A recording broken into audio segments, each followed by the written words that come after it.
এখন যেহেতু শ্রাবণ মাস চলছে আর এই সময় না শ্রাবণী মেলা বসে দোকানের ওখানে, আর শনি রোববার আসলেই টুকির বাবার ভীষণ তাড়া থাকে দোকান যাওয়ার জন্য। তাই সকাল সকাল ঘুম থেকে উঠে আমি একটুখানি চিকেন চাও বানিয়ে দিচ্ছি আর সাথে একটা ডিম ভেঙে দিলাম। বেশ চাউমিনটা কিন্তু খেতে দারুণ হয়েছিল। ওর বাবাকে দেওয়ার পর তারপরে একটুখানি রেখে দিয়েছিলাম, ওখান থেকে ছেলে মেয়ে আর আমি একটুখানি খেয়েছিলাম। দেখুন না ভালোই টেস্টি হয়েছে। তো চাউমিন আমার পুরোপুরি রেডি হয়ে গেছে। কর্তামশাই চা খেয়ে টিফিনটা নিয়ে বেরিয়ে পড়ে। তো কাল রাত্রেই মাংসটা নিয়ে চলে এসেছিলো আর আজকে সকালবেলা ধুয়ে ভালো করে তারপর একটুখানি মাংস চাউমিনের মধ্যে দিয়ে দিয়েছি। মাংসটা কষা টাইপের করব। এই মেঘলা দিনে একলা ঘরে থাকে না রে মন। সো হ্যালো বন্ধুরা, গুড মর্নিং। এখন ঘড়িতে টাইম বলছে 9:30 বাজে। গুড মর্নিং বলাই যায়। তো সকালবেলা ঘুম থেকে উঠে আকাশের এই বৃষ্টি দেখে আমি ভাবলাম এই রে কতগুলো কাঁচা আমি জমিয়েছি কাচবো বলে আজকে, কিন্তু বৃষ্টি। তারপরেক্ষণে দেখি খা চারিদিকে রোদ উঠে গেছে। রোদ উঠেছে বলেই কিছুটা কেচে নিয়েছি, আরও রয়েছে ওগুলো আবার পরে ভিজিয়ে কাচবো। সব একসাথে করতে গেলে কি বলো তো, মেয়ের স্কুল আছে, মেয়ে একটু পরে যাবে, ছেলেও বেরিয়ে যাবে, তাদের জন্য রান্না তো আমাকে করতে হবে। এবার কাচাকুচি নিয়ে পড়ে থাকলে আর হবে না, কিচ্ছু হবে না। তাই ছাদে উঠে দেখছি চারিদিকে আবার মেঘলা মেঘলা ওয়েদার হয়ে গেছে। কি করা যাবে, কেচেছি, আমাকে মেলতেই হবে।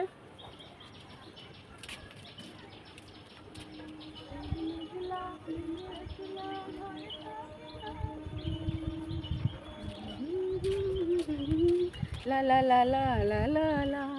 সকালবেলা ঘুম থেকে উঠে যদি হাসি মুখটা না থাকে সারাটা দিন মনমরা হয়ে থাকবো। তাই প্রত্যেক দিন দেখো আমাদের জীবনে সুখ দুঃখ এইসব লেগেই রয়েছে, কিন্তু তারই মাঝে একটু নিজেকে পজিটিভিটি রাখার জন্য হাসি মুখটা আনতেই হবে। থাক না, যখন খারাপ লাগবে একামনি একটুখানি ভাবনা চিন্তা করে নেবো, কিন্তু কাজবাজের মধ্যে সেই খারাপ ভাবনা চিন্তাটা না আনাই ভালো। হাসি মুখে কাজ করলে নিজেরও ভালো লাগে, তাই কি না? চলো। কাল রাত্রে শুয়ে শুয়ে ভেবেছিলাম যে প্রত্যেক দিন তো যা বৃষ্টি আসে না, এক কাজ করব, কালকে সকালে ঘুম থেকে তাড়াতাড়ি করে উঠে বাসি যা যা কাজ আছে সমস্তটা করে তারপরে কাচাকুচি বরঞ্চ করে নেবো, তারপরে ওর বাবাকে টিফিন দিয়ে দোকানে পাঠিয়ে দেবো। কিন্তু না, যেমন ভাবা তেমন তো কাজ হয়নি, কারণ সকালবেলা ওই কিছুতেই আমার 7টার আগে ঘুম ভাঙতে চায় না। তো দেখো ঘুমোতেই মোটামুটি 12:30 12টা, আবার কোনো সময় 1:45 বেজে যায়, কারণ এডিটিংয়ের ব্যাপার থাকে সেই কারণে। তো আর ওই ঘুম থেকে আর তাড়াতাড়ি করে ওঠা হলো না। সেই ঘুম থেকে উঠলাম কখন যেন 7:30টার সময়। উঠেই কোনো রকমে বাসন মেজে ঘর ঝাড় দিয়ে ওর বাবাকে টিফিন করে দিলাম, নিয়ে তো চলে গেল। আর এখানে কতগুলো জামা কাপড় গরম জল দিয়ে ভিজিয়ে এখানে ভাতটা বসিয়ে দিলাম। তারপরে আমার দেখো কাচাকুচি একদম কমপ্লিট হয়ে গেল, মানে ওদিকে ভাত হচ্ছে, আমার কাচাকুচি হয়ে গেছে।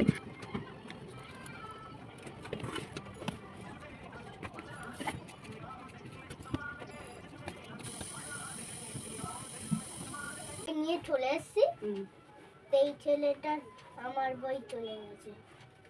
ওই ছেলেটা আর তুই বলতে পারলি না আমার মা তো কবে বলেছে, তুই তখন দিসনি কেন বই?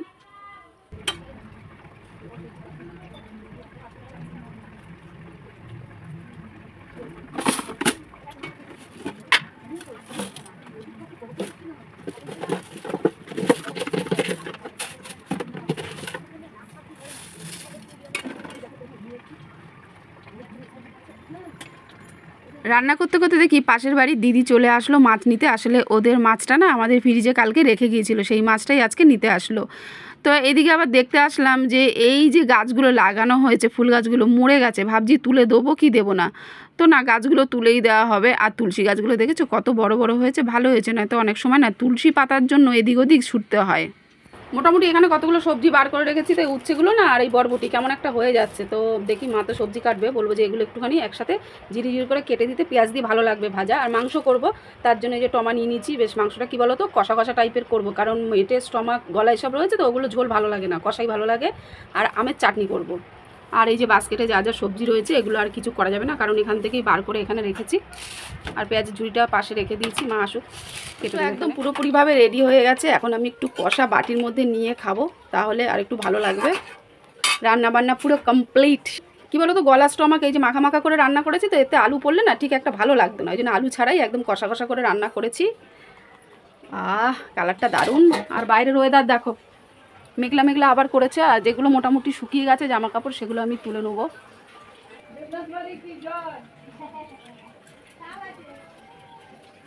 কষা মাংসটা দারুণ হয়েছে, দারুণ।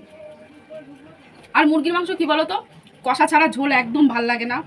খাসির মাংস আবার ঝোল ভাল লাগে, খাসির মাংস কিন্তু কষা ভালো লাগে না, তাই না? চলো আনন্দ করে আরাম করে একটু খাই। খেয়ে দিয়ে আবার কাজে লেগে পড়ি। অনেক কাজ বাকি আছে এখনও, বাসন মাজা, জামা কাপড় তোলা, ঘর মুছবো। সকালবেলা জানো তো ঘর মুছিনি, শুধুমাত্র ঘরটা ঝাড় দিয়ে তারপরে ওর বাবার জন্য টিফিন বানাতে চলে এসেছি। বেলার দিকে ভালো করে মুছে নেবো এখন, তারপর নিজে একটু মাথায় শ্যাম্পু ট্যাম্পু করবো, বহুত কাজ।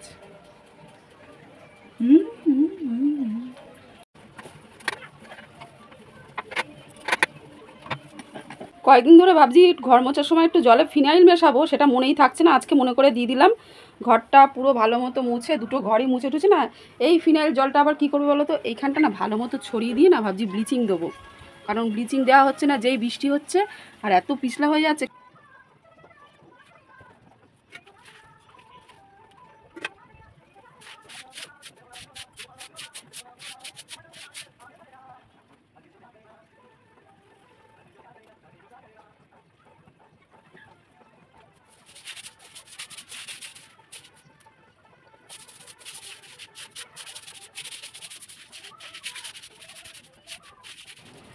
ব্লিচিং দেওয়ার পর এত জোরে বৃষ্টি চলে এসছে, সব ব্লিচিংগুলো ধুয়ে চলে গেছে।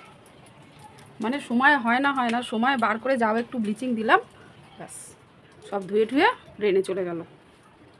কি করা যাবে, এখন বাজে 1:30। আর এই যে আমার ঘরের যে অবস্থা, এখন চাদর ফাদর পেতে তারপরে বালিশের ওয়ারগুলো ভরে নেবো। 1:30 বাজে। ছেলেকে আবার 2টোর সময় আনতে যাব, কারণ ওর বাবা তো আজকে নেই, আজকে আমাকে নিজেই আনতে যেতে হবে। এখন ঘড়িতে বলছে মানে 2টো বাজতে একটু দেরি আছে। আর আমাদের ঘরের ঘড়ি না কি বলো তো 10 মিনিট ফাস্ট আছে, তার মানে হাতে খানিকটা আমি সময় পাবো। আর এদিকে আমি চাদর পেতে নিয়েছি, বালিশের ওয়ার পরিয়ে নিয়েছি। আর কদিন ধরে আমি আমার গুলুসোনাকে পুজো দিতে পারছি না, মা কদিন ধরে পুজো দিয়েছে। আর এখন যখন আমি স্নান করে এসছি, ভাবলাম যে এই সিংহাসনের তলা, এই সাইড মানে বেশ ভালো করে ডিপ ক্লিন করে আমি একটু পুজবো ন্যাকড়া দিয়ে। কিন্তু আমার হাতে তো একদম সময় নেই, তাই কোনো রকমে একটু গোপালকে এখন সেবা দিয়ে তারপরে আমি ঈশানকে আনতে চলে যাব। ঈশানকে আনতে যাচ্ছি। আর ওই যে ঈশানের দিদি আসছে স্কুল থেকে। বাড়ি গেলে চলে যা, চলে যা। আমি আরও ভাবছিলাম পাইপ দেওয়া হয়ে গেছে রাস্তায়। হ্যাঁ সেই তো, জল ভালো খেতে হবে, জল স্পিডে পেতে হবে, তার জন্য তো কষ্ট করতেই হবে। সব মাটির তলা দিয়ে পাইপ গেছে, পাইপ দেওয়া হয়ে গেছে, ব্যাস। আর কি, কাদা ভর্তি, একটু অসুবিধা করে যেতে হবে। কি অবস্থা জামাটার? হ্যাঁ পুরো একদম হনুমানের মতো করবে স্কুল আসলে। এই তুই যাবি কখন? এই তুই মেঝের মধ্যে শুয়ে পড়িস স্কুলে এসে?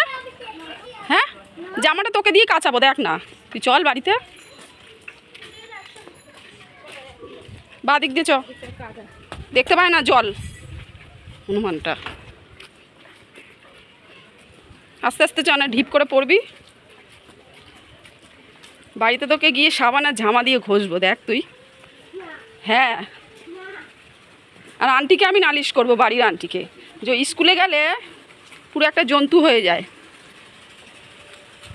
এদিকে আয়, এদিক থেকে আয়, শুকনো জায়গা দিয়ে আয়, এদিক দিয়ে আয়, এদিকে আয়, চ। দুষ্টুমি করলেই ছাগলগুলো একদম গুঁতো দিয়ে দেবে তোকে।